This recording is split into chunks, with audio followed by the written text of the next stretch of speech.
Good evening. Welcome to my state of mind here on WPRI.com. Interesting weekend past the 3 days that we enjoyed, hopefully relaxing and, of course, remembering those who've given their lives for this great country on the battlefield.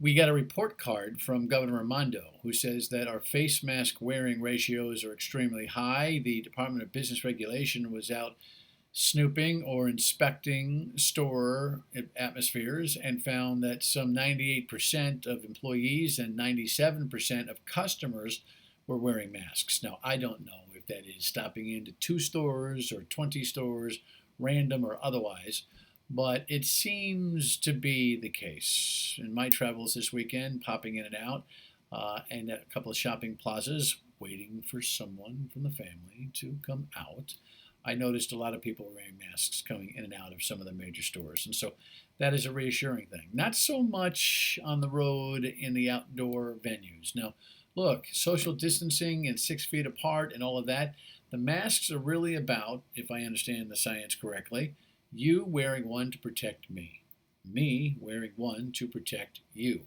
In indoor environments, that's going to be wholly necessary, and that's going to cut down on the transmissibility of this virus significantly. Outside, not so much, but still the virus does travel, and if someone coughs or spits, it could be, 5, 10, 15, 20 feet, sneezing too, right? So I think you got to be careful around that situation. But use your own judgment. And remember, every time you put a mask on, you're actually saying, I'm trying to protect somebody else. And that's a great human thing. On the Phase 2 opening front, a little controversy. The Center for Freedom and Prosperity board member, Judge Robert Flanders, former Supreme Court Justice, issued a letter and sent it to Governor Raimondo asking for her to validate her reason for keeping church capacities, opening up this weekend, places of worship, I should say, mosques, temples, churches of all kinds, to 25% of their fire code capacity. Now, he argues that that is discrimination against places of worship under First Amendment protections because restaurants' indoor dining regulations and other retail will be at 50%.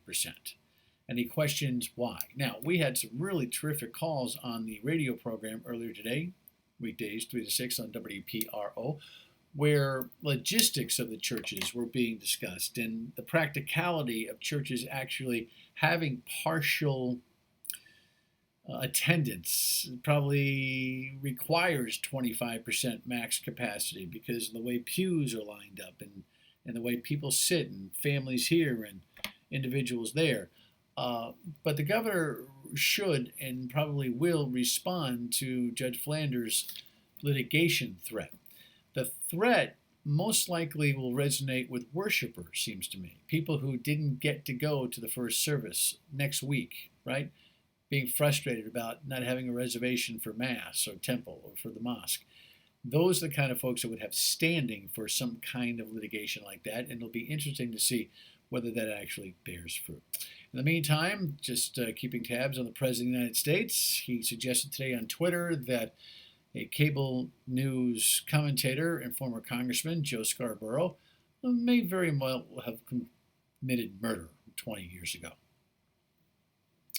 Check the tweets. Now, the family of the deceased, who tragically died reportedly from hitting her head in a fall and had a heart condition that magnified the devastating result, not very happy with Twitter, complaining to Twitter that allowing the president to send these messages is very harmful to the family. And I understand that. Twitter's response has been to apologize, but they're not going to pull the president's First Amendment rights on their privately held, stockholder-held entity. It's an interesting First Amendment debacle. You would think that the family, too, would ask the president to stop. But they've probably learned, like many people in America have, that you can't ask the president to do anything he doesn't want to do. Just another day in paradise. Wash your hands, try not to touch your face, put those masks on, protect others, and enjoy the evening. We'll talk to you tomorrow.